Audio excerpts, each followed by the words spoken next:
হয়ে guys, welcome to the my new moto blog. তো আমি আজকে আসলাম একটা নতুন ব্লগ নিয়ে, মানে নন্দেশ্বরে এখান থেকে স্টার্ট করলাম ব্লগটা।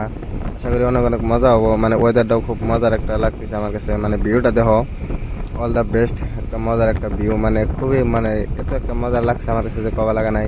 আশা করি তোমাদের কাছে অনেক অনেক মজা লাগবে, তোমরা পাশে থেকে দেখতে থাকো কিরকম লাগে, ঠিক আছে?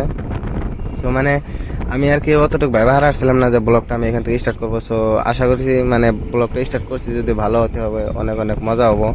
মানে তোমরা দেখতে থাকো। আর আমি এই জায়গাটা কোন জায়গায় আছি তোমরা কিন্তু অবশ্যই জানতে চাও, মানে এই জায়গাটায় আছি, ঠিক আছে? তো অ্যাকচুয়ালি আমি মাটিয়ার এই ওয়েবসাইটে আছি, মানে গোয়ালপাড়া ডিস্ট্রিক্ট। মানে বহুতে কিন্তু চেনে না এই জায়গাটা, মানে এখানের মানুষই চেনে, তার বাইরের মানুষ চেনে না, ঠিক আছে? আরো আমি কিন্তু একদম ফাইনালি মাটিয়া বাজার পায়ে গেলাম অবশ্য। আর এখানকার জায়গাটা দেখো, খুব একটা মজার একটা আছে, মানে বাজারে মানে ভিতরে যাবারলে মানে খুব একটা মজার একটা ভিউ আসবো। আর দেখতে থাকো কিরম লাগে, ঠিক আছে? ও ভাই সাহেব, স্কিপ ব্রেকার, মানে এখানে এতটুকু ঠেকনা লাগছে, মানে ক্যামেরাও তো নড়ে গেছে, মানে কি আর করবা লাগা, কিছু করবা লাগা নাই। এটা কিন্তু অটো স্ট্যান্ড, ঠিক আছে? তো এখানে দেখো, মানে ওয়াও, কি মজার একটা ভিউ, ওর রে ভাই সাহেব। তো গাইস, আমার কাছে কিন্তু মোটো ব্লগিং ডেস্কটা মানে অনেক অনেক মজা লাগলো। মানে এত সুন্দর একটা ভালো একটা মজার একটা ভিউ পাইলাম, মানে ওয়েদার পাইলাম, মানে খুব শান্তি লাগছে আর কি ব্লগটা করে। তো আজকের জন্য ব্লগটা এই পর্যন্ত, সবাই ভালো থাকবেন আশা করি। আর নতুন ব্লগ পাওয়ার জন্য অবশ্যই চ্যানেলটাকে সাবস্ক্রাইব ফলো করে দিবেন।